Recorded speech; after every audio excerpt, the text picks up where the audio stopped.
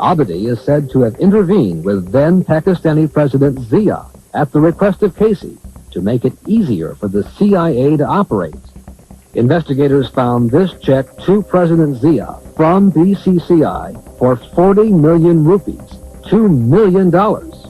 Investigators say it was part of a not-too-subtle BCCI effort to win favor with Zia in 1985 at the height of the CIA's Afghan.